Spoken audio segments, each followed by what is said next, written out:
in the country. I have to take exit before we go out. Early morning roll call. It's crazy. I go defend all the girls. Mava.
Hello there, good evening to you. Welcome. This is State of Affairs here on GHOne Television, and we're very excited this evening to be coming to you live from Parliament. We're coming to you live from Job 600, and currently we are in the office of the Minority Leader of Parliament. He's also the Member of Parliament for the Ofutu Constituency, the Honorable Alexander Afenyo-Markin. And tonight on State of Affairs, we're going to be engaging him on quite a number of issues which have become a matter of public discussion. Of course, issues with regard to the appointments committee sittings, issues with regard to the conduct of parliamentarians, among other things. And I'm pretty sure by the end of this interview, you'll get some unique perspectives from the Honorable Minority Leader on these issues, and of course other issues that may come up as regards the things we talk about in this conversation. But before we get into all of those issues, let me just remind you that you can get ready for a game changer if you're a small or medium scale enterprise. And we're introducing Yellow Biz. This is something which is being introduced from MTN, and you know that MTN is everywhere you go. And everything you need for a smarter business solution is given to you with MTN Yellow Biz. 4G router with 10 gigabytes free data, Microsoft Office 365, genuine Microsoft applications, WebWiz, a customized business website for your businesses, Unicom services, a unified business communication solution for your virtual call center, IVR and conferencing needs. You just name it. All of this is being given to you through MTN Yellow Biz. And it's all for a very good deal that you definitely do not want to miss. So with MTN Yellow Biz, your business will gain access to all of these advanced productivity tools, and you're able to do business and grow your business and be very, very successful. So all you need to do is stay ahead of the competition by dialing 100, or you can call 0244 308 111 or email us at mtnbusiness.gh@mtn.com or visit mtn.gh/business, or just go to any MTN office and ask for MTN Yellow Biz. And of course, do know that terms and conditions apply, and MTN is everywhere you go. We'll get straight into our conversation, ladies and gentlemen. My guest this evening, in fact, he's playing host to us here on State of Affairs, the Honorable Minority Leader Alexander Afenyo-Markin. Leader, good evening. Good evening. Happy to see you. Happy to see you too. Thank you. Thank you for hosting us this evening in your beautiful office. Always a pleasure. Yes, and I saw a video of you on social media. You were wearing boxing gloves. You were in a gym, you know, hitting a punching bag and all of that. People were wondering whether you were doing that because you were getting ready to face the minority in the boxing arena of Parliament. Well, as for social media, it can always activate its own stories and create some new fun. But that is the beauty of it. I think it's an old video somewhere, I'm sure, November, December. Right. You know, when I was at the gym in Winneba. Yeah, it's not It's not a new thing, but I'm sure it's for the excitement of it. So people are having fun, I'm sure. Yeah, people are having fun. Right? Is this something you do often? Yeah, I try to exercise.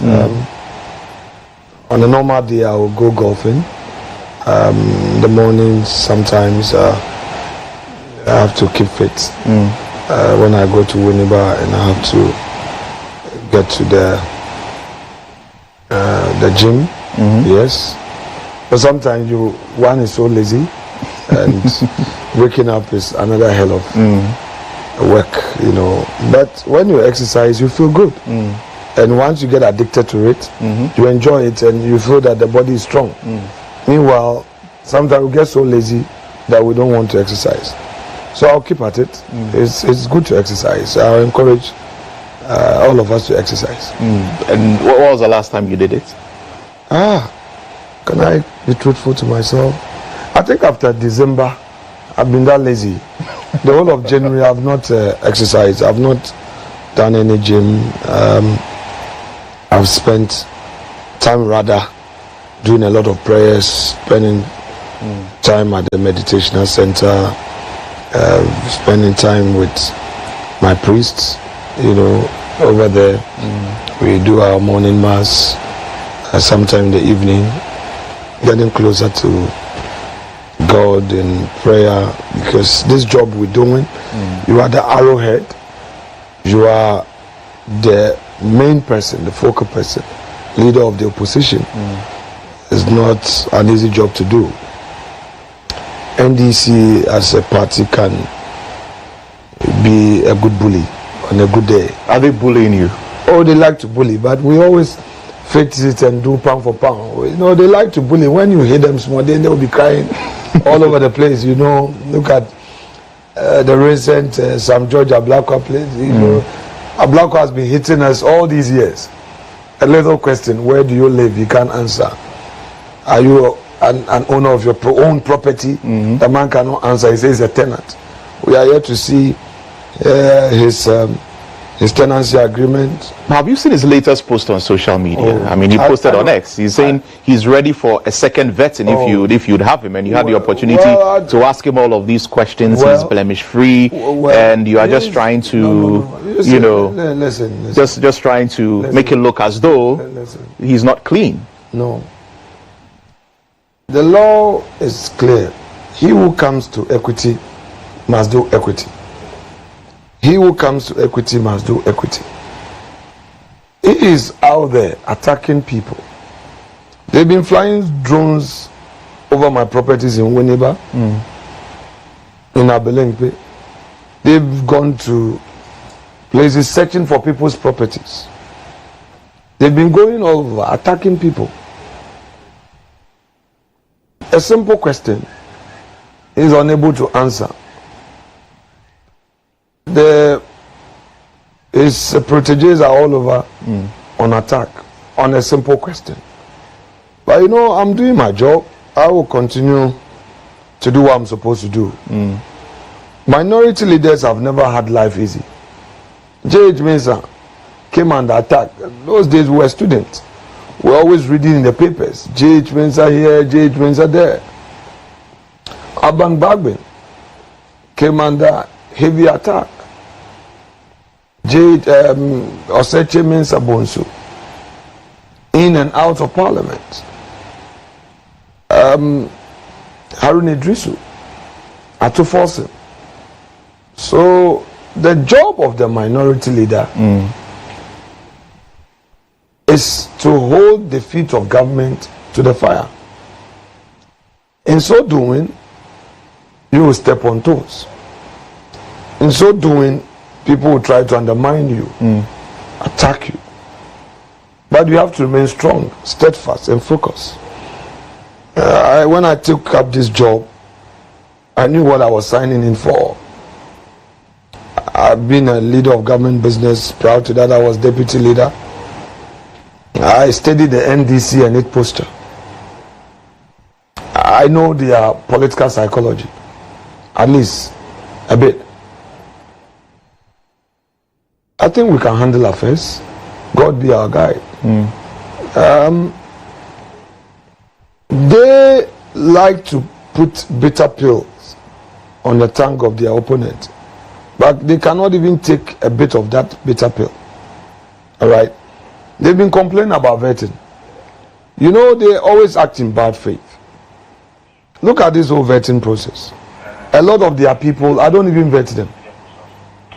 All the original ministers, I never even sat in to ask them a question. Some of their key nominees, I sit in my office here and I watch. Because minority leader, you should not be all over the place. But they say you're all over the place. They say you are seeking attention. No, listen. And you are trying to be recognized because you are leading few numbers in parliament, 88 members of parliament, and so you know your numbers are insignificant, and so you have to be this way. We are a happy, mighty few. We are a happy, mighty few. What does that mean? What it means is that we are formidable. You cannot take us for granted. We will raise the issues. For instance, this evening, I have information for you. Mr. President issued a letter to the public through his spokesperson, who is also a member of parliament, announcing that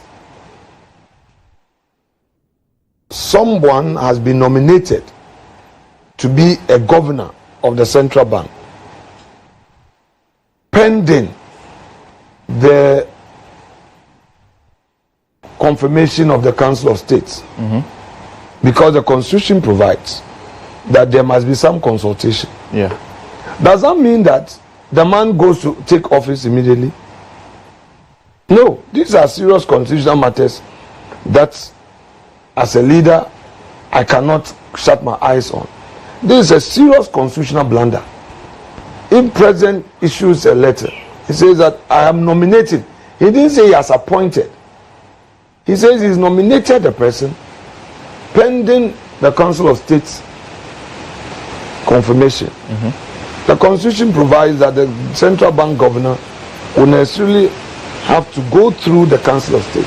There are other nominations that you would have to go through the Council of State before you are eventually appointed. Why would the man go to office today with media that he is a central bank governor? He's not a governor. We don't even have the Council of State. If the governor is retiring, there are two deputy governors. You see, we are dealing with governance here, and the central bank is a major institution of state we must not toy with. There are two deputies. One can act because that person would have gone through the Council of State confirmation process before the eventual appointment. You don't just walk into the office and say that you are a governor. No, that's not how it is done. So this is a matter that we will take it up as minority. What do you intend to do about that? We will take it up. I've just drawn your attention to it. Take it up how? Are you going to court? Are you going to do a press conference? What are you going to do? No, we'll take it up. I've just teased it out. Maybe those at the presidency may have to look at the letter again, the communication from the presidency again, and ask lawyers whether when you nominate somebody and that nomination will require Council of State consultation or advice, can the person walk straight to the office? Example is Supreme Court nominations. The president would have to, in consultation with Council of State, after the Judicial Council has advised, Council of State would have to come in before parliamentary approval. Can we say that the person should go and sit at the bench pending parliamentary approval? No. So the Bank of Ghana governor had no business at the Bank of Ghana today, or the nominee. He's a nominee. He has to wait for a Council of State to be in place, to be sworn in. The consultation process must commence, completed. Then he's properly sworn in.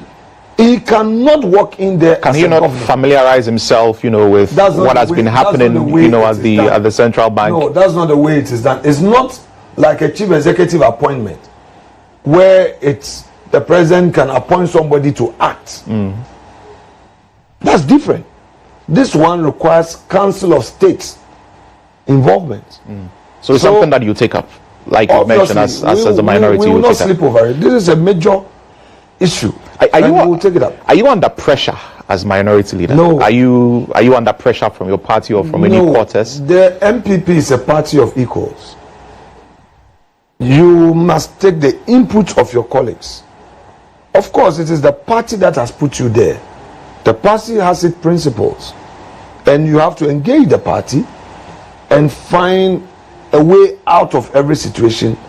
So you cannot call it pressure in that context.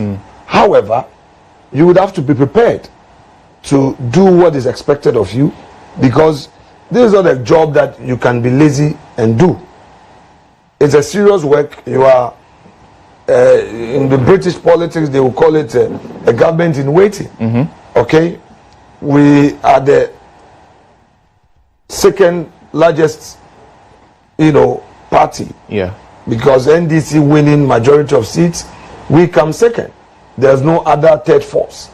So much is expected of us to demonstrate readiness to govern. And to do so, you must be ready to look at all issues. You can't sleep with your eyes closed. Okay? You must sleep with your eyes open, to be awake, to point out the loopholes in governance. So there's no pressure coming from anywhere. You are doing the watchdog thing. All right? You can call it pressure, you can call it anything, but it is work. The chairman of the appointments committee says you told him that you're under pressure, especially with regard to the issues surrounding vetting of Kwabena Minta Kando and what degenerated into the chaos that we saw. I mean, he says you told him that you're under pressure from your party, and he even went on to suggest that you are acting out of frustration from your electoral defeat. That is why you are being disruptive of the appointments committee sittings and all of that. Ahiafo is a brother. He's a respected colleague. If he makes a political statement, I don't need to respond. So let's allow that to slide. You insist you are not under any. I'm saying that any pressure. When he makes a political statement, I should let it slide. Let's move on. If there's some other thing we can discuss. But the issues that came up. But he says he's not under pressure, right? Well, I've not heard him say he's under pressure. Oh, okay. All right. Let's leave it there. But do you think Ahiafo is under pressure? Do you see that he's under pressure? I don't know what is happening in this party. I don't know. I don't know. All right. I don't know. But can't tell what is there. But what do you make of how he has conducted himself as chairman? I respect him. Chairman of the committee. There have been all of these comments that he's too laid back, maybe too weak, allowing you to have a field day, and all of those comments. Bernard is a great guy. I respect him. I think he's done so well. He's controlled affairs. He's a gentleman. He would want to do things the right way. We've had a good working relationship.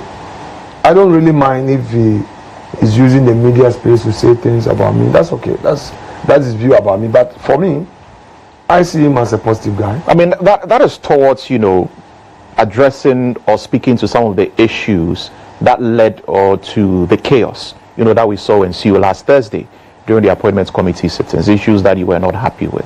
Yeah, I mean, we even went on to suggest that you may have even instigated some of the members of parliament to engage in some of the things that we saw them engaging in. Oh, well, I am the leader of our side, and my side would only act on my orders. So he doesn't need to say I have instigated. I am responsible. He doesn't need to make an allegation. There's no need to allege on this. I am the leader, and if my men go on any path, I take responsibility, and I'm responsible.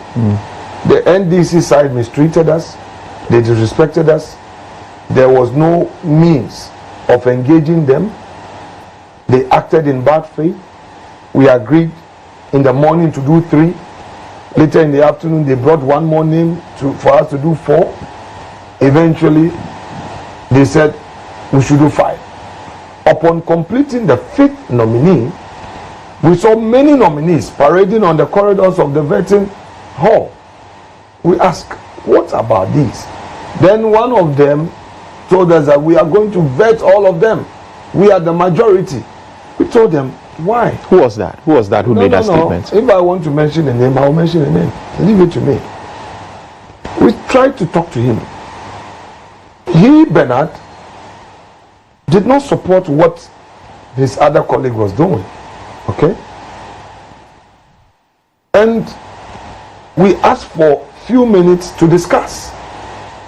After all, we've been cooperating since day one. In fact, I was the one who moved an application under Order 3 of our rules book to enable the president's nominees go through the process, just for the avoidance of doubt. Order 3 provides suspension of standing orders, subject to the provisions of the Constitution. A motion for the suspension of an order or part of an order may be moved without notice with the leave of the House. Go and check Hansel.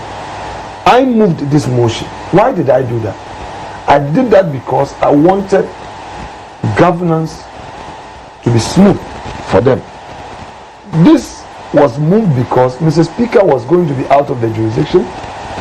Parliament was going to have a break for orientation. And Mr. Speaker had read the first list of nominees. Only 3. Finance, Energy, and Attorney General. No, not Attorney General and Minister of Justice. And we were told that some more will be coming. So the understanding was that if we waive this for them, then there will be no requirement for Mr. Speaker to read. This is the first time in our republic that a government is being formed in the shortest possible time. Go and check the records. In all appointments made since 1993, it took time for even the public to be invited for Miranda. The advertisement, minimum 2 weeks. But we felt that, look, why the power vacuum? We can't leave the ministries to civil servants to run. You need political leaders to give direction. You need ministers to manage. They have a manifesto promise. Let's allow them to go, start their work so that we know what they can do. So we've been most cooperative. In any event, all this period, all their nominees have gone through by consensus. When reports are laid, they don't even wait for the 48-hour period. We allow them to waive the requirement to wait for 48 hours. Apart from that, check from your colleagues who report from Parliament whether NDC side has ever had more than 104 parliamentarians. So you're able to pass them by adding your numbers because their members don't come. We support them. But so we are not against them forming their government. We are never against them. We've already been supporting them. And I was talking about Order 104. He said, except as provided in Rule 2 of this order, motion shall not be debated until at least 2 sitting days have elapsed after the notice is given. Okay? We have been waiving this for them because we want the president to form his government as quickly as possible. But we also expect some minimum respect, cooperation. We don't expect you to railroad matters and railroad issues. We expect that proud discussions are held and agreements properly respected. So one can say that yes, there were some excesses, in the Thursday event. Unfortunately, also, our clerk to the committee has not helped matters.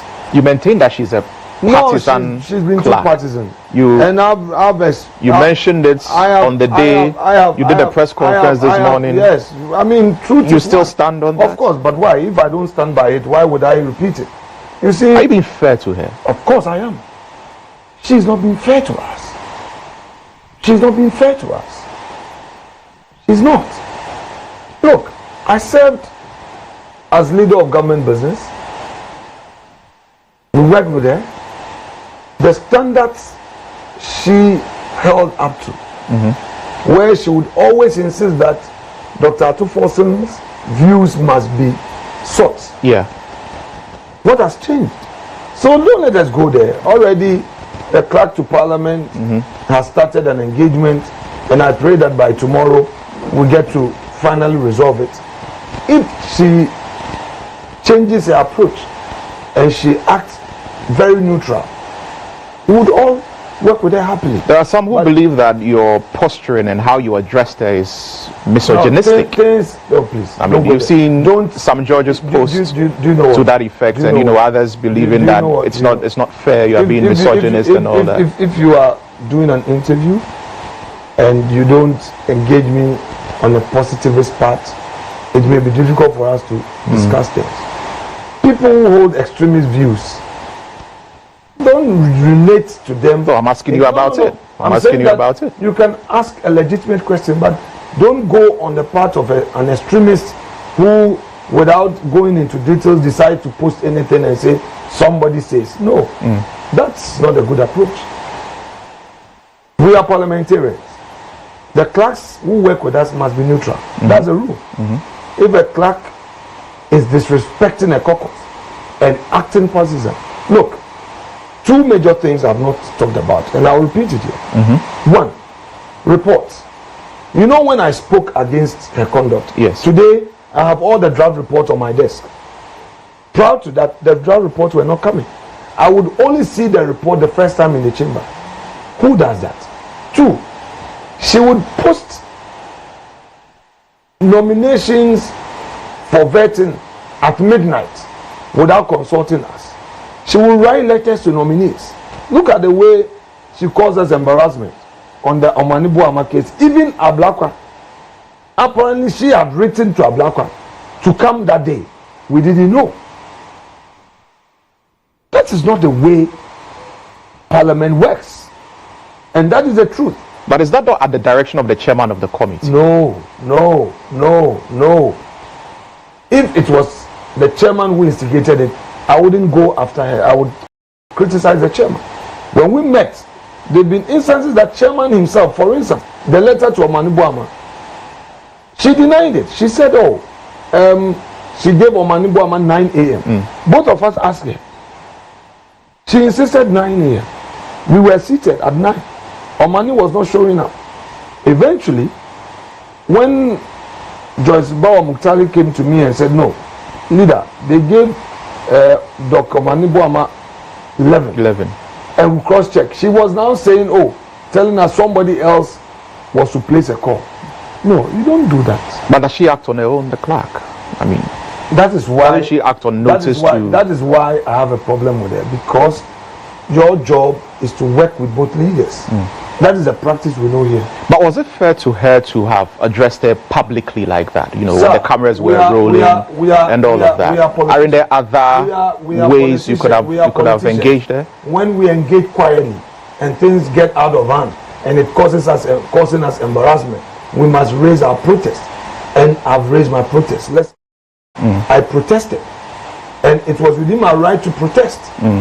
What she was doing to our caucus was unheard of, was unacceptable, and we have been quiet about it. I don't just get out of my way to criticize. I accommodated her on all the days that I was not seeing reports, but reports were being signed. I kept my calm. Okay? The short notice she was giving to us, she was writing letters without copying us. I kept my calm. But did you ever caution her on all of that before? Several times. I even spoke to the boss. So things were getting out of hand, and we needed to protest. So let's not trivialize it. We don't just get up, okay, to criticize. We say certain things founded on real challenges we face within. So I've made my case. The boss has engaged. At least my joy is that upon raising those serious concerns, today the right thing is being done. I have the draft reports for my inputs. Have you gone through the draft reports? You know, I'm saying to at see least if today I have the there draft are report. issues that you have. The essence of the draft report is for me to go through and then make my inputs. Have you done that? I'm saying the essence of going through a draft report is to make my inputs. But do you still insist that you don't want her to be the clerk to the committee anymore? You mentioned that in the press conference this morning. I made a condition statement. That is, if upon counseling, she's ready to be very neutral and professional, why not? But if she continues with that posture, it will be difficult for us to accept her. At least I've seen one positive indication, meaning that my protest is being addressed. Today we have our draft report, which we are going to work on, which is one major step. We take the rest up. So the nominees that have been, vetted in the aftermath. Of course, you did the vetting of Okudjota Blakwa, of Sam George. In the aftermath of that, we saw what happened. In the aftermath of that, again, you recused yourself, and then the rest of the nominees were also vetted. Do you expect all of these nominees to go through? We'll deal with those matters on the floor tomorrow. What about Okudjota Blakwa and Sam George specifically? Does the minority have any issues with how they answered the questions that were put to them? First of all, they told the committee that some document that we demanded from them, they were going to provide those documents. So we expect those documents be produced. Chairman has not told me of any document received yet. We are yet to receive those documents they promised giving to us. So when we receive those documents and we're supposed to go further or interrogate those issues, we will call them. I mean, of course, with the leave of the chairman. So there's no problem. It's our work we're doing. We have nothing personal against anybody. We vetted quite a number of people. Some of them, no question is asked. Some of them, the approach is such that you realize that this is a person who is ready for public service. Okay? So we are just doing our work. And it's not the first time that a minority leader is being given an unlimited space to ask questions. Are you abusing that? I cannot.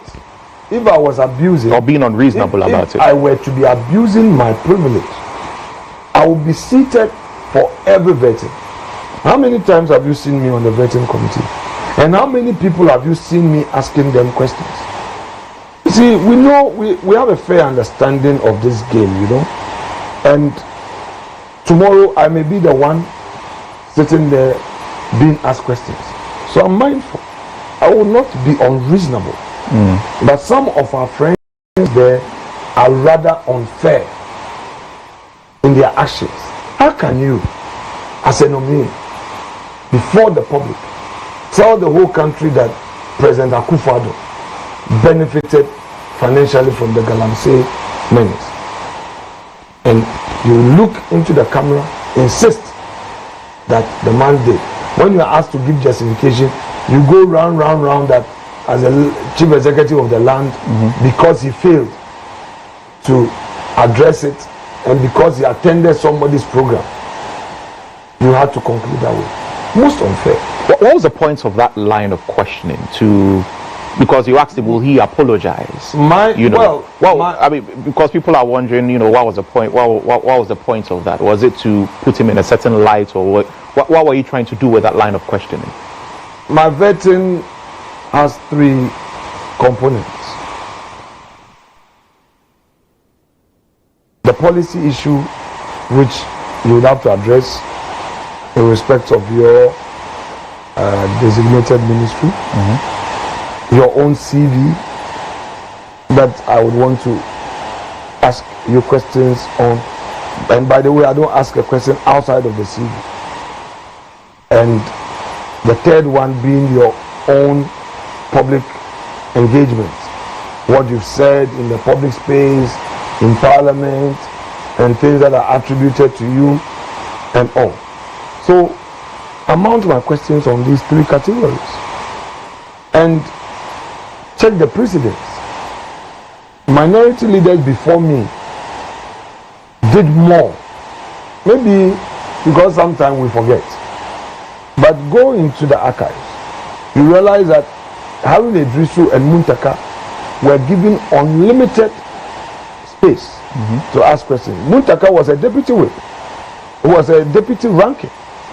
Go and check all the Muntaka veterans. Muntaka sat through and asked every nominee of Akufo-Addo questions.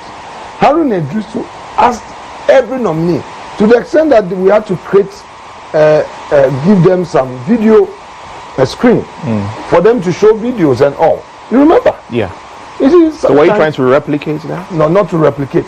Because you are saying that some people are accusing me of going overboard. Yeah. That's why I'm referring you to these things, because sometimes you get the benefit of archives. You have been covering all of these. So sometimes I'm not here to dictate your editorial policies. But sometimes I think what you, the media, can do for us, the politicians, is that when people are coming up with these things, you must quickly go into the archives, get your researchers to do some work for you. You put it out there and say, look, men and women of the public, look here, in 2021, these were the leaders. This is what they did. Let's compare.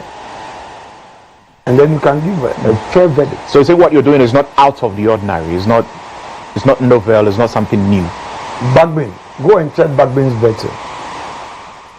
People were scrutinized over and over again. So what is your response to the critics? The critics, who say you are not asking relevant questions. You are being overly political. You are using it as a platform to settle political scores. Well, first of all, I'm a politician, and that is a political platform. Settle what scores. If somebody questions about statements, social media posts, of course, and all of that. Yes. So political if somebody scores. If somebody is chasing after others, claiming that they have acquired properties and terms it as looting, the same person appears before you. He says that he earns only 15,000 Ghana cedis, yet he is renting a mansion at Airport Hills. He indicated in a CV that he lives at Airport Hills. Now, a mansion that he owns, he's unable to even defend it. He now claims that he's a tenant. You think that is not fair? What do you make of that response? You believe him? No. Because he was under oath? No, I don't. I don't. Are you going to trigger any processes for perjury or anything of the sort? I don't believe it. I don't. Will you do anything about that? Since you do not believe it, will you do anything? Because he was under oath. Well, let's see. We are not done with the vetting yet. Some documents are supposed to be dropped. We are waiting for those documents. So let's see. So what role will that play in the posturing that the minority will adopt with regard to whether you will approve him or not? Let's wait for the document to come. My respected friend Sam George also has told us them yet, not as yet. A minority. We need to get the document, evaluate it, and then take the next step. But the chairman of the committee says Samuel Okudzeto Ablaka, for example, has been recommended, unanimously for to be approved. By who? Are you sure he said that? Are you sure he said that? Because the draft report is here. So the draft report is here. So I don't think he will say that. I'm not sure you are quoting him right, but I doubt if he would say that because. So as of now, the nominees that have been vetted, nobody has been we have unanimously recommended normally when to go through approval. Vetting, when we finish vetting, we have to sit to take a decision. We have to sit to take a decision. We have not taken a decision on Mr. Blackwell. So that's why I'm asking whether you are sure of what you are claiming the chairman has said. Because we've not taken a decision yet. The man said he was bringing some documents. So, all right. I don't know what you really mean by that. But the others who were vetted after you recused yourself from the vetting, the chairman said those have been, recommended, by consensus to be approved, by the House, because you recused yourself from vetting them after what happened and after the directive that the Speaker gave for there to be a meeting for them to reconstitute the appointments committee, and all of that. What do you make of that? What's the minority's position on that? Well, we're saying that I earlier told you that we'll take that one up tomorrow on the floor. These are issues that we'll take up on the floor. You requested for a meeting with the Speaker. Has that meeting happened?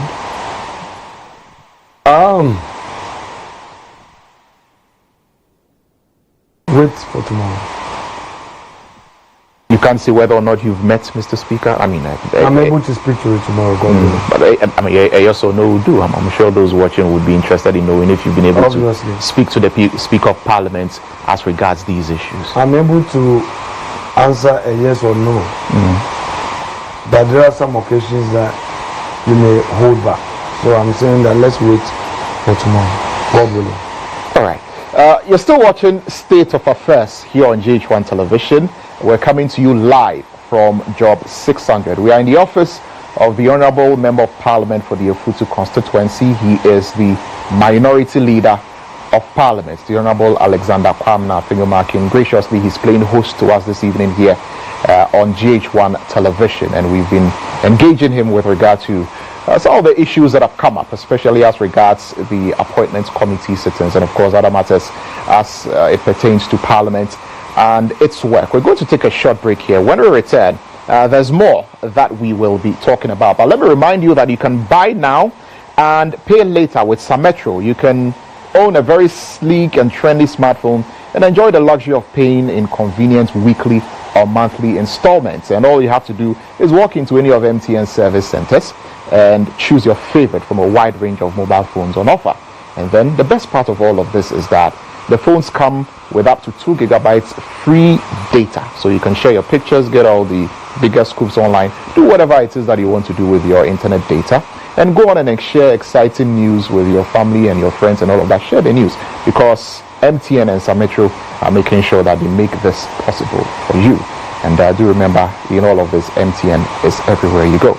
This is State of Affairs here on GHOne Television. We'll be back shortly.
You're welcome back to State of Affairs here on GHOne Television. Thank you very much for staying tuned. My name is Lantam, Papanko.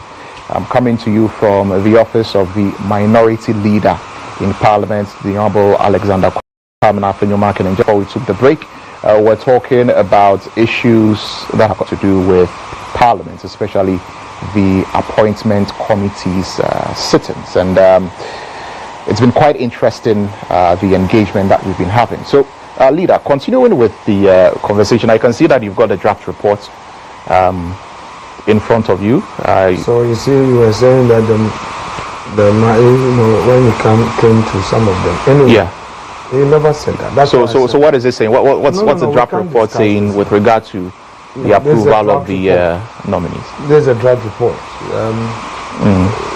There's a way to deal with these things. Yeah. So let me do that. So is the report saying otherwise? Because if I remember correctly, the chairman said the individuals that had been vetted that day had been, recommended for approval by consensus. That's what he said. So is the report saying otherwise? Let's leave it. It's okay. Let's talk about that. But you've talked about some of the you've mentioned that tomorrow at the plenary some things are going to come up. What are the key things that you're going to be focusing on tomorrow? The issue of the vetting process having been continued after we have recused ourselves. And I'm saying that those matters will be dealt with on the floor of the House. Because obviously we need to listen to Mr. Speaker, raise what we have to raise, and then abide by the outcome of his response. So we'll wait. But you mentioned in your press conference that the NDC side defied, the Speaker. Yes, obviously, to the extent that they continued with the vetting, in spite of what Mr. Speaker has said. We had issues with it. But that's why I'm saying that tomorrow, God willing, when we get to the floor, I'm sure we'll resolve that matter. Now, the 7-member committee that was set up by Mr. Speaker to deal or to investigate the issues in the absence of the privileges committee, they did their first press conference today. They've mentioned that they are going to start their work. They are going to be, calling people to come and testify, and all of that. Is your side ready to cooperate with that committee that the Speaker has set up? Do you know the track record of Honorable Bajo? Do you remember what he said in December about his colleague MPs? You would want to check what he said. What did he say? He said he was going to beat MPs.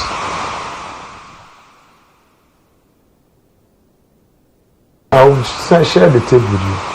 I want you to play it on your station, okay, and ask the question. This is a person who says he's going to be a chair to scrutinize people's character. Is he not fit to be? He on national television threatening to beat. He said we'll slap them, we'll beat them. Those were his words. He'll beat NPP people. Threatening, openly. Being proud of what happened on the 7th January 2021. He boasted. And he told the whole public that there was going to be a repeat. Remember that when they took over our seats and I had to walk out and tell my people not to enter to avoid clashes. Remember, those were the threatening words he used. So today, if the same person is saying that he is going to scrutinize somebody, well, that's quite strange. But I'm sure if we are able to resolve this matter tomorrow, would get to know other matters as well. So let's leave it to tomorrow. But there are members of the minority who are equally on that committee. Would you encourage them to participate as directed by Mr. Speaker in the task that has been given to the committee? Well, I indicated that you would hear from me tomorrow. So let's wait and see what comes out of our discussion. Will it also include your disapproval of the action taken by Mr. Speaker to suspend some members of Parliament? My memo to Speaker, right? Yes. Right. It addresses the concerns of the minority in its entirety. Today, the matter was escalated to the national party level. The national executives were here, and we briefed them, and they've also issued a statement. So we are working together, and I'm sure that we'll find solution. Will the three MPs on your side come to Parliament tomorrow? You encourage them to be a part of proceedings tomorrow? We are talking. We are not done talking. I'm sure we should be done talking tomorrow. So we'll know tomorrow whether or not they'll be there. Obviously. We would have the talking up to a point, and I'm sure we should find a way out. But do you agree with how Mr. Speaker is going about handling this? Because he's very concerned about the image of Parliament, discipline among parliamentarians, and all that. Well, I have already sent my memo to him. Yeah. That memo put together all the concerns of the minority. I'm sure Mr. Speaker has read it, and I'm sure we would have a fruitful engagement. Has Speaker's office acknowledged receipt of the memo, of the letter? Oh, the letter was delivered in the morning. They delivered it in the morning. Yes. There's no difficulty getting a letter through to Mr. Speaker's secretariat. So that memo is gone, and we'll discuss it. Right. But generally, since this 9th Parliament started with you as minority leader, has it been hard for you? I was majority leader. Save that I've been. You jostle here and there, get around matters every day and its challenges, and you would have to show leadership, find your way around. It's not a work that you can sleep and expect all to do well. So I'm trying my best. I think that all will be well. Our aim is to show the Ghanaian public that we are ready for 2028, and that given the opportunity we can do better in governance. We are also getting ourselves ready for the task ahead. Every work comes with its challenges, and the challenges will come. You have to face it and move on. You would succeed in part, you will have some failures, you would have some challenges, but all these add up to you maturing on the job and understanding things in a better way. So it's not a one-day thing. It takes time. It's an all-inclusive thing. You need to engage various views to arrive at the decision, and once you arrive at the decision, you take responsibility. So I'm ready to do it. I've been in this politics for some time, and I know that my party did not choose me for choosing me sake. They know what substance is made of me. They know my understanding of the party's ideals, and I made a promise to them that I won't let them down.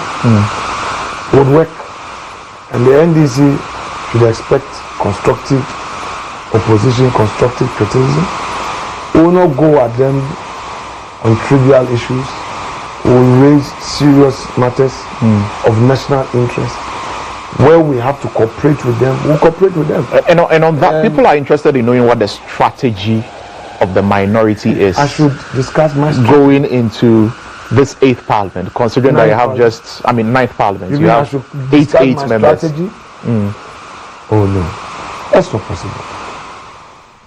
To discuss my strategy is to disarm me in the eyes of my opponent. Okay, what is the posturing? Let me rephrase. The posturing of the minority. I've answered you. I will not going into this 8th Parliament. 9th. I mean, you said you'll be cooperative. You criticize constructively. I will not. I will say no more. People say you don't have the numbers to really do anything meaningful. If the majority wants to have their way, they will always have their way. If they mash out their numbers. So how are you going to navigate that? We are a happy, mighty few. Watch that space. A happy, mighty few. Watch that space. Happy, mighty few. Happy. What are you happy about? What's the minority happy about? Well, we are few. We are happy about it. We are good to go. It doesn't weigh us down. It doesn't demoralize us. We are inspired by our numbers to fight on for the crown. So we are happy few, but mighty. Now, I mean, before I came for this interview, one of the things that someone wanted me to ask you has got to do with what you talked about during the vetting of Dr. Manebuama with regard to a certain protocol list that exists when it comes to recruitment into but that is true. Security services. Yes, so that is true.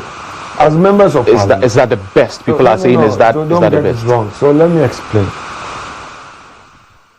I came into Parliament in 2013. I entered Parliament from opposition, and when we came, what I know is that because of the pressure from our constituents, when there's recruitment, the ministers responsible would ask us to bring some names. I benefited when I was in opposition, and that is true. Okay? And they will ask you to make sure the person qualifies, so that they would give an opportunity, because the ministers themselves know that we are all under pressure from our constituents. When we came into government also, our friends benefited. But sometimes I wonder why they fail to admit it. And I brought it in. I mean, I remember Dr. Ben Kubo when he was defense minister. He gave us protocol, those of us in Defense and Interior Committee. When Nitiwu became defense minister, he also gave protocol to NDC members and MPP members. Henry Kote, Ambrose Derry, did it for all of us. So it's a practice, it's a convention or a standard practice among to help parliamentarians. MPs. It is not for your person, it's for a constituent. And they will not say that an unqualified person, if I had my phone, I would have opened some of the text. They will indicate that the person should meet the age limits. The person should have the required grades. The person should have bought a form and gone through the body selection process. So it's not that an unqualified person is recruited, but a qualified person who is given an opportunity through his MP. And it is across board. Does that not put others at a disadvantage? Well, if someone doesn't know an MP, or if someone doesn't have access to their MP people, like that, are they not put at a disadvantage? It is not for the entire recruitment. I mean, if MPs are 276 and they allocate one for each MP out of 10,000 or 5,000, that is nothing. Is that what is done? One for each MP? Yes, I mean, one, just one. They give one, and then the leaders, they have more than one, or committee chairs, and ranking. You know, I remember when I was on Defense and Interior, we had a list, and I remember Honorable Kennedy Japan was a chair, and the ranking got more than I was given. I said, but we are in government, they are in opposition. No, Kennedy was very strict. He said, no, the man is ranking, he is senior, he got more, and that's it.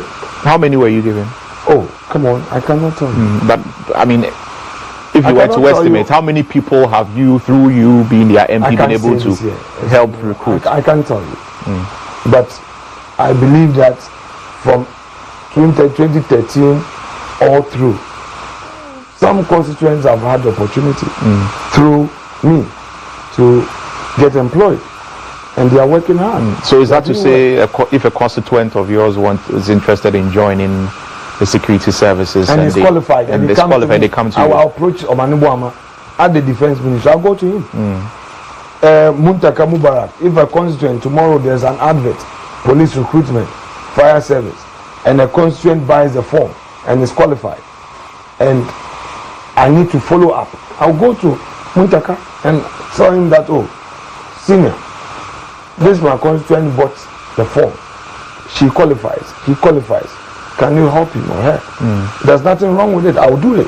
I'll drive to the ministry and ask for that favor for the constituents. I'll do it. So you encourage ministers who are in these positions to continue to grant yes, they should help us. Protocol. Yes, they should. Yes. To MPs. Yes, they should continue to help MPs, but not for unqualified candidates, but for qualified candidates. All right. Well, let's talk about your constituency. This would be your 4th term. Yes, please. In Parliament, yes, and you've held on strongly to the Ofuto constituency. In these last, 3 terms, entering the 4th term, has it been easy? Has it been difficult? What's it been like? Hard work, grace of God. Hard work, grace of God. Those are the 2 things.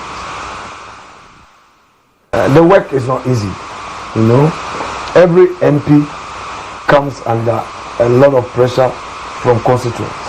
Constituents have their diverse demands. Unfortunately for us, when we are going for elections, we go and tell them that we will be development agents. We don't tell them we are coming to just enact laws. Yeah. So, school fees, hospital bills, other needs, financial, project-wise, there will be a school somewhere, electricity, road. You are the link person. Because the DCs are not directly elected, constituents don't go to the DC, they don't go to the MC, they will look for the MP because you have done the direct interface. So it's been hard work, traveling Winneba, Accra, midnight, daytime, afternoon, evenings. It's not been easy. It's not been easy. Thank God, I have relied on research. So at any point in time, I have a fair idea what the constituents expect. And let me say this one more time. A politician who does not pay attention to research is likely to fail. The research would always be the bitter pill. Take it and get your healing. So for me, every quarter, I do research. I engage 3 different teams to research for me what are the people expecting. And it should be electoral area by electoral area.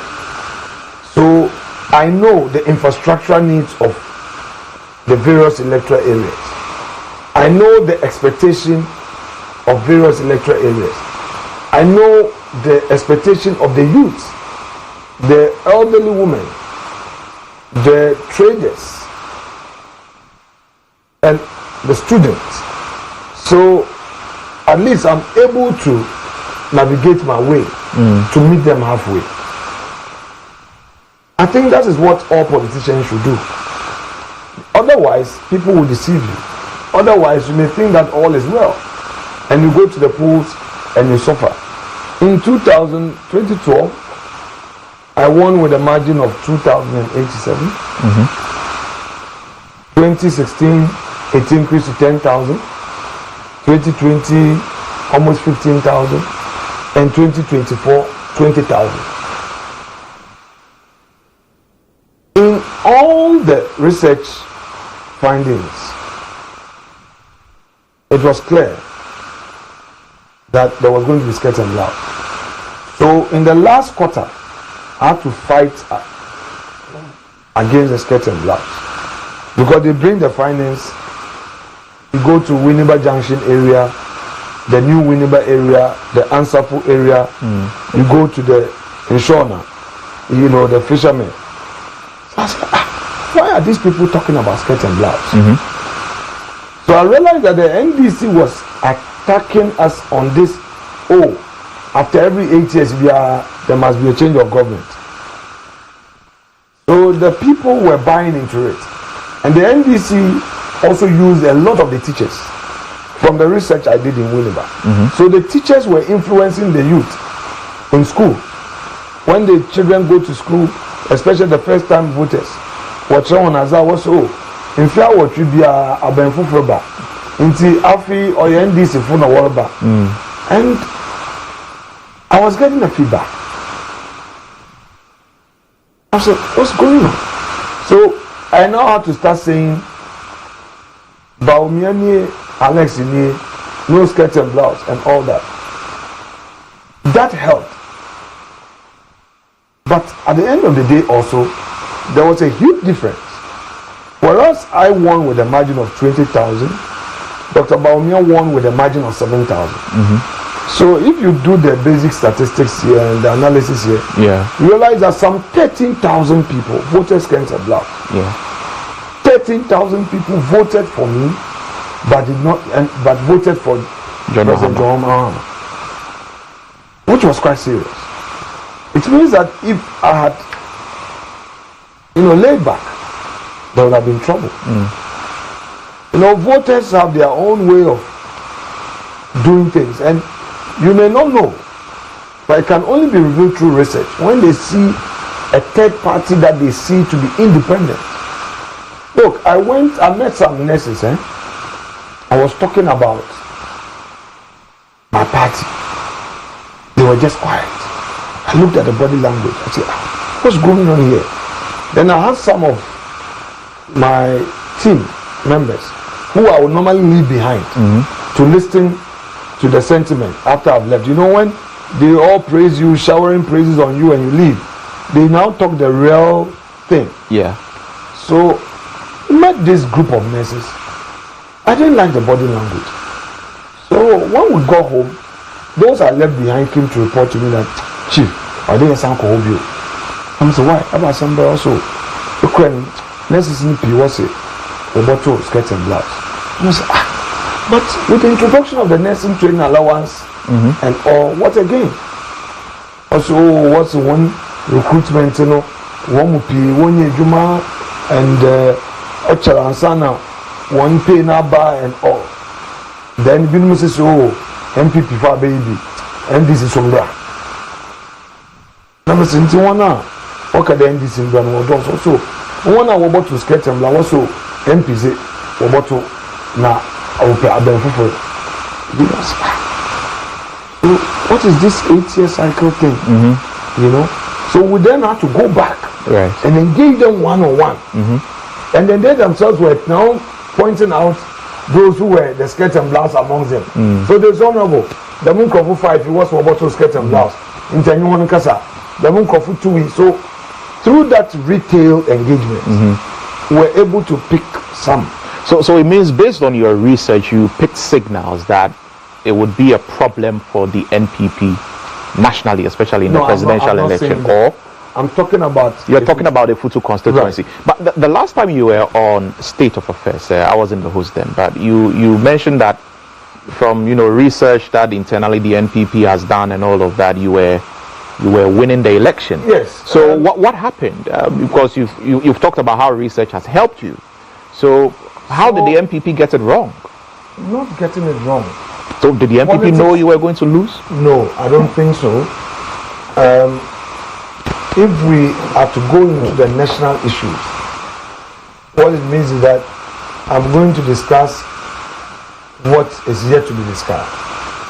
So bear with me. Let's wait for the Professor Kwe report. The National Council and set up the OK committee to go all round and get a comprehensive feedback of what went wrong. Right. I think that we have to wait.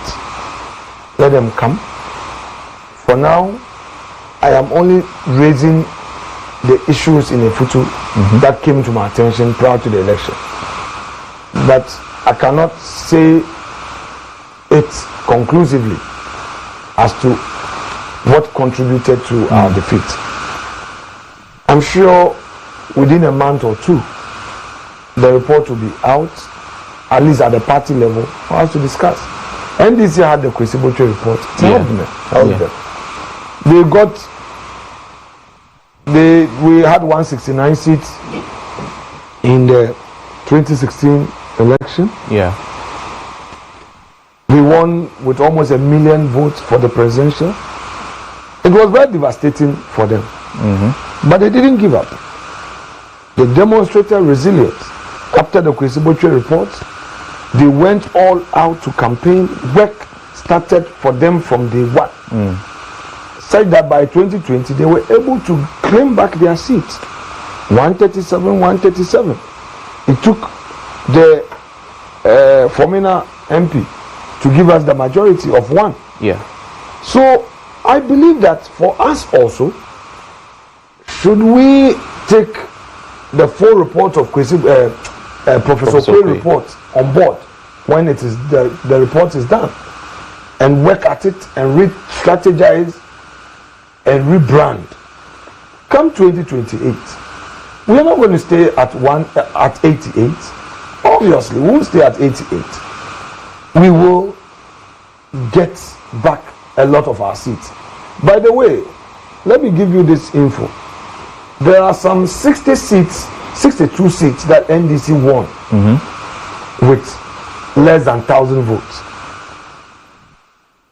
There are some 20 to 30 seats that NDC won with less than 500 votes.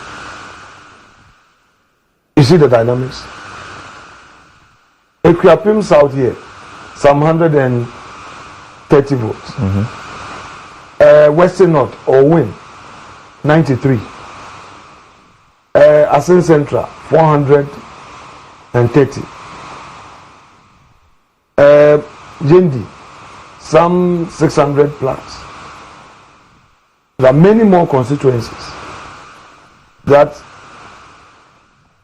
they won with a handful of votes. What it means is that we need to work very hard. On our side too, there were some constituencies we won 130, some 45, some 60, some 200, some 300, quite a number. About between 10 to 15 were just a handful. What it means is that we are also supposed to work hard. Yeah. And increase our numbers. But the bottom line to me as a party is that we must act collective and stay united. As for electoral defeat, it doesn't make a man happy. But if you also get overly sad and you do the blame game, your situation worsens. Look, NDC has faced such situations before. In 2000, it was their first major loss. But they didn't give up. In 2004, they introduced the Sankofa agenda. Through the Sankofa, they were able to claim back some of the seats we are taking from them. Ashama, for instance, we won it in 2000. They took it back. Ladade Kotopon, we won it in 2000. They took it back. Okay? Sunafo, is it north or south? We are taking it from them. They took it back. So they didn't give up. By 2004, they have shown strength, resilience. Though Kufo won, but they still got some seat back. They reduced our majority. Then in 2008, they managed to snatch power. Yeah. After 3 rounds. We also went into opposition 8 years. Yeah. We came back to snatch significant number of seats. The first time in the history of Ghana, a party getting 168 seats out of 275. As if that was going to be a history forever made. Then now the NDC has then this. 2024, they give us a devastating defeat. Have you recovered from the defeat? We have to recover. And you we have personally, recovered. have you? Oh, Are you okay? in terms of the election result? Yes. Oh, come on. I detached long ago. That is such is life. You don't stay on one thing. Well, I've been in this for all these years. All right. For over 20 years, I've been going through elections.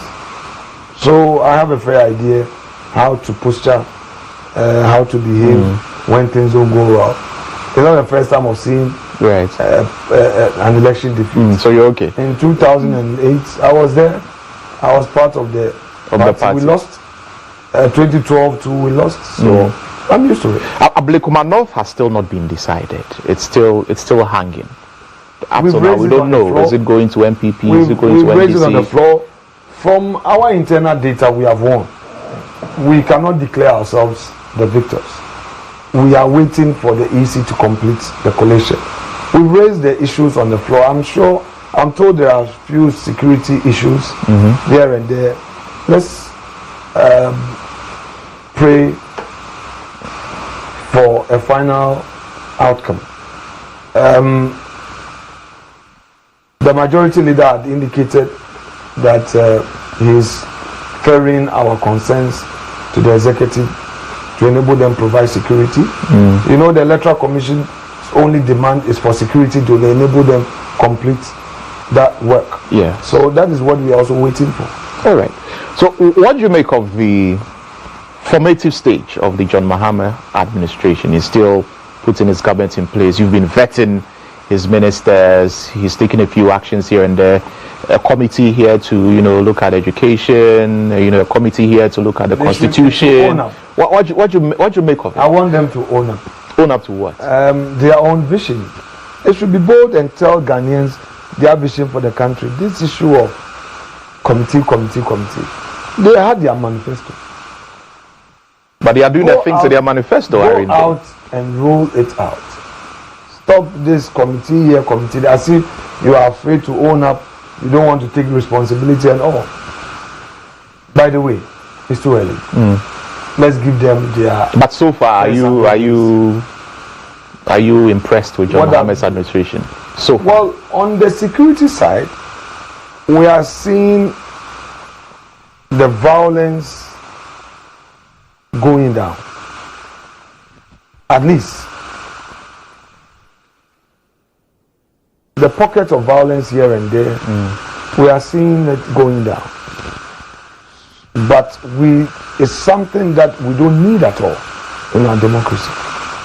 So I would want to urge upon them to take control of the security of the country so that we can sleep and sleep well. In terms of the nominations, I mean, my brother, we are all politicians. People have worked for him, and he feels that he should appoint them. Let's wait for them. But I am particularly concerned about something that is happening at ECG, where I was a board chairman. Yes.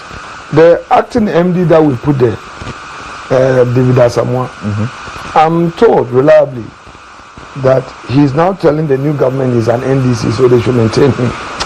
I laughed my head off. I said, hey, Yasipani. Is that so? This is a man who was all over the place, chasing us here and there for him to be made an acting MD.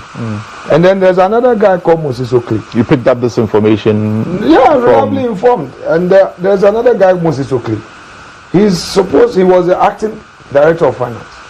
The board took a decision. Somebody was first in an interview.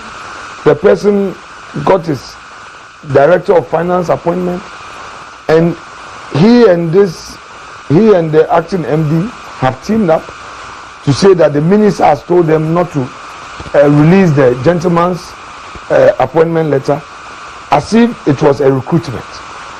And this Moses Oakley is also going around claiming that he's an NDC. When the same person was in my office saying that he was once upon a time an MPP parliamentary aspirant. And say this Ghana, when government changes, you see the true colors of people. And I heard it. I said, really? Anyway, what do you have to say to them? Well, if they cannot be, I don't know whether political hypocrisy is the right phrase, but I'm surprised at them. It tells you how people's greed and people's double standard can lead them into acting in a way to undermine the very principles they claim to believe in. Remember what Shakespeare said in Macbeth, when Macbeth murdered Duncan, and he expressed regrets for doing that. And at the tail end, Macbeth said, I have no spare to break the size of my intent, but only vaulting ambition, which overleaps itself and falls on the other. So, if I look at what is the drama at ECG that Moses Oakley today says is NDC, and he's denying somebody here and there as somebody who has earned his rank as Director of Finance. They are using politics to deny somebody who has earned his rank. And they are now going to the houses and the homes of NDC big men that, they are NDC, so they should be maintained, or they should confirm them in position. We can't run the country this way. People are not sincere to themselves. But the Frenchman will say, c'est la vie. What can we say? But when we come into office, I'm sure whoever becomes the president of Ghana and the MPP, if we are all there in that government, we would open our eyes real. But what you make of the Attorney General's, withdrawal of, some cases? Stephen Kwabnopuni's case, case of Atoforsin's case, Atoforsin, the case at the Supreme Court, the appeal that was filed, Dr. Siama, all of these cases that the Attorney General is expressing no interest in continuing. We as a caucus have become aware of the Nolly protocol. We've referred the entire matter to the legal directorate of the caucus. You would hear our official position on it soonest. But is it something you're happy about? Or something that you feel, it's within the rights of the government, and so they should I'm a lawyer. Be allowed to. It's not everything I would want to make a political statement on. Right. This is a legal matter. We have some information. We want to do a full debate on it in-house and make a public pronouncement. I mean, obviously, the central bank governor nominee, who you refer to, we are studying the docket. We have had the benefit of getting a copy of it. So when we are done, you will hear from us. In the Atoforsin case, I think he won an appeal. Yes. So, and there was an appeal which was escalated to the Supreme Court, and that has been withdrawn by the. What I'm saying is that he had won an appeal. By a 2-1 decision. At least that one is known. So meaning the case had gotten to a certain level. Let us study the entire thing, and then we'll make a public pronouncement. All right. Now, recently, the Access Bank has published, a list of loan defaulters. It's been said that. No, please. Two of. Is that something you want to clarify? Because it said two of your companies are in there. Is it something you want to clarify? Wait. So, I know what is happening in the media space. All right. People try to say all manner of things, but since you brought it up, yes, in the life of every business, you go through your low moments. I started dealing with Access Bank, then Intercontinental Bank, in 2009. They bought some trucks for me, for my business. The Square Logistics and Excel Courier. These were my two companies. We struggled along the line. We defaulted in our loan repayment. We sued Access Bank on certain matters that they didn't do right. We resolved it, we settled it. Let me use the right legal terminology. We settled the matter. Yes, the publication that has suddenly emerged on social media was a publication some 9 years ago. I think around 2014, 2015. Okay, when we defaulted. But we have paid Access Bank in full. We paid them long ago. My company doesn't owe Access Bank. We paid them, both the Square Logistics and Excel Courier paid Access Bank completely. We also had a challenge with Stanchart. We owed Stanchart. We defaulted in our loan repayment. We finished paying them over $4.something million. Our loan with NIB, we paid in full. We settled it. So it's even normal for a business to owe. And that should tell you that I am a person of substance. I am not somebody who cannot own up to my assets. I am happy that today you can boldly say that, Honorable, your business was owing. You want to know whether I still owe or I paid. And I'm telling you that, yes, I was owing, but I paid it long ago. And the discharge letters were given. When you pay your loan, all your collaterals are released back to you, and the bank would do a letter signing off that you don't owe them, and they go to the credit bureau to also notify them that you don't owe. My company was working with Barclays. You know, I had a group of companies. We're doing courier, we're doing logistics, we're doing transport. Yeah. You know, working for Ghana Bauxite. They were our main clients. I was working for Bauxite. I was working for manganese. So you're a businessman, a proper businessman. My trucks, my tankers, I went to Konya in Turkey to import 52,000 liter capacity tankers.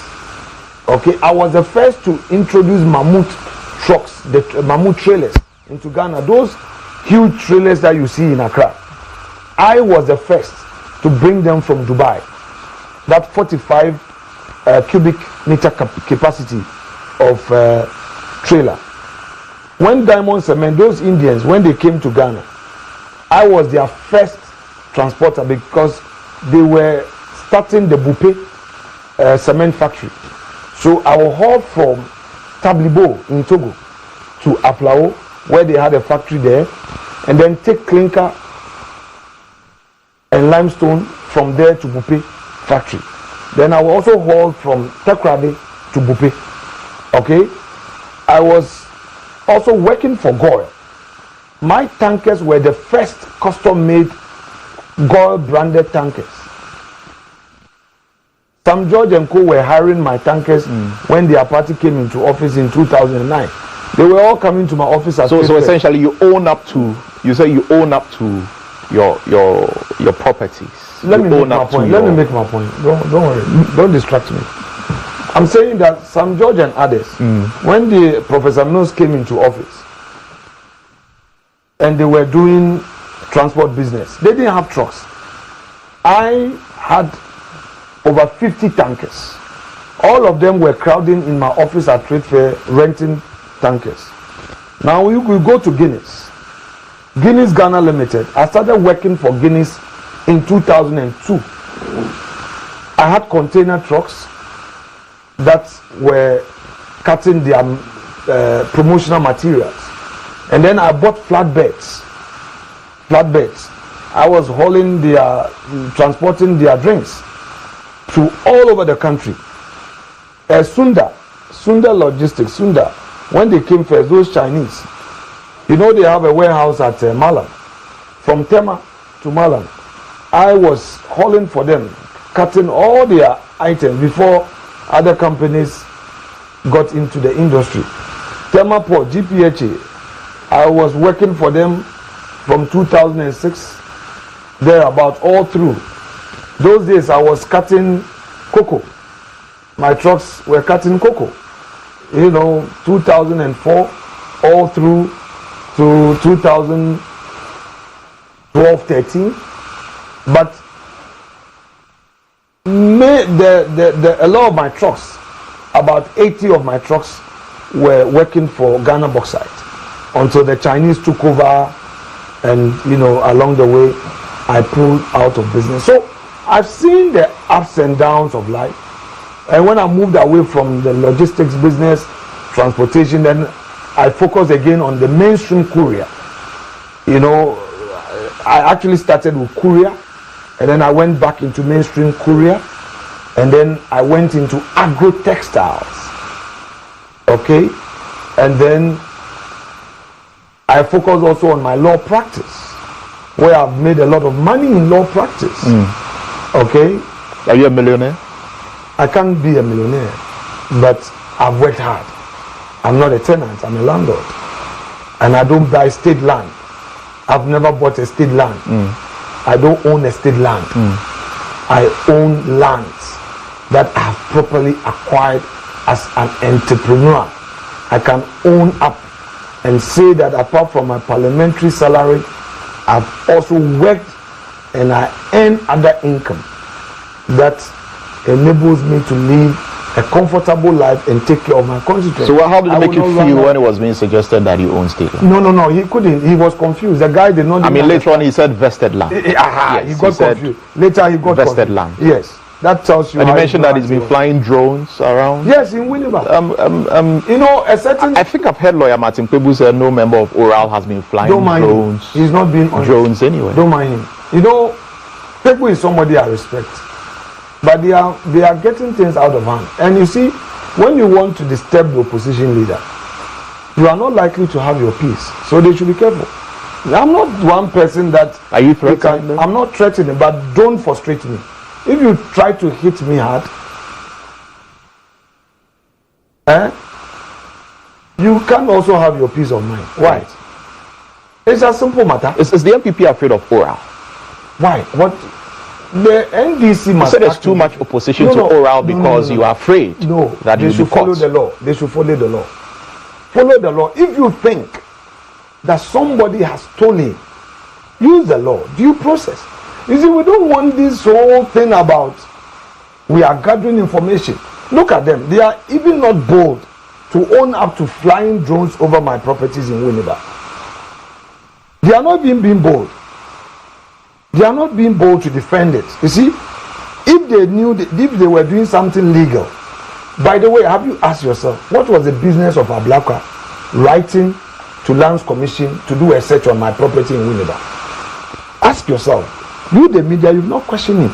This is somebody who says he's going to be a foreign minister.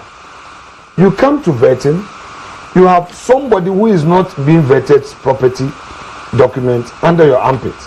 He's asking you legitimate question. You would think you want to throw him off. Then you say, oh, I did a search or I have information. The information you are reading to is not accurate. Then you later say, oh, it's not a state land. He himself read it. All right. And I'm saying that let's create an enabling environment for all of us. If we go out there saying that Julo, you lower the confidence the public have in the political class. You who is saying that MPP have looted. Have you seen Ablakwa? He wears designer shoes. He wears designer shoes like this. My designer shoe. This is my. Can he not afford it? Wait. He can afford it. Wait. Papanko wears designer shoes. He wears top of the range, top class fashion suits. His ties, quality, and I admire him for that. I don't expect him, who has taste, to now pretend and say that he's a poor man and that he's a tenant at Airport Hills. He's not a tenant. He is not a tenant. Today... So he owns the property? Is that what you're saying? My brother, before Ablakwa and his God, he knows that he's the owner of the property. Do you have any evidence? I'm saying that to the effect that he owns the property. He knows in his heart of hearts that he's the owner of the Airport Hills property. But can you prove that? I'm saying. Can you prove that? Also, he's a tenant. Was he able to prove that he's a tenant? No, he said that under oath. He proved. Did he bring the tenancy agreement? Where is the tenancy agreement? And who is the landlord? And you say your salary is 15,000. I asked him, apart from your parliament salary, do you do any other work? He said no. So how can a 15,000 Ghana cedis salary afford a designer shoe, afford designer suits, afford designer flying tie? How can 15,000 Ghana cedi afford a rent at Airport Hill? He says he's ready for round 2 of betting. Will you afford him the opportunity? He said he's ready for round 2. That you had the opportunity to ask him all these questions and you didn't. Sami, don't mind Sami. Anyway, we would have to wrap up here. Oh, for real? Oh, How? Sami has been embarrassing people, claiming the sainthood, saying that somebody is this, somebody is that. You go to somebody's house in Winneba. He says that his house in Constituency, it took him 10 years to build. It's not true. People who attended his mom's funeral said that it was when the mother died that he hurriedly put up the building in record period of 3 months. Yet he said that it took him 10 years. When I asked him for the document of that land, he said, oh, the village gave to him because he's an MP. And he said he doesn't have a document. Now, do you know that he also lied that he's a simple man, he doesn't have swimming pool and all that thing? The house in Airport, it has a swimming pool there. And these are things that he has a swimming pool. And these are things that he don't mind him, he has a swimming pool. There's a swimming pool there. But is that not perjury because he was under oath? And you consistently remind the nominees that they are under oath. And being under oath and lying is perjury, is it not? We'll get there. You do something about that? We will get there. Step by step, we'll get there. Anyway, we have to go. They are the ones. We run out of time now, so they are the ones who are holding high moral standard. They are the ones who are keeping people's feet to the fire. Look at all the attacks on people, embarrassing people. Yet you yourself, you don't want to make yourself available to be scrutinized. Oh, but he says he's ready for round 2, but anyway. Is there anything wrong with Sam George saying his wife takes care of him? No. I'm not going to talk about Sam George. Okay. He's answered his questions. It ends there. Let's leave it. I don't. Someone says I should ask you whether or not you have a presidential ambition. Oh, please. Do you? Let's get that one out of the way. Do you? Let's have our peace. I am a member of parliament and I'm the leader of the minority caucus. Let's stay there. Let's have our peace of mind and work for Mother Ghana. All right, very well. We'll have to end it here. We've run out of time. Time is fast spent. But leader, I'm grateful. I'm equally. Thank you very much. It's been for inviting us to your office. Thank you. And speaking to us. Alexander Afenyo-Markin, Member of Parliament for Efutu Constituency, minority leader in Parliament. And he's hosted us here in his office from the 11th floor of Job 600.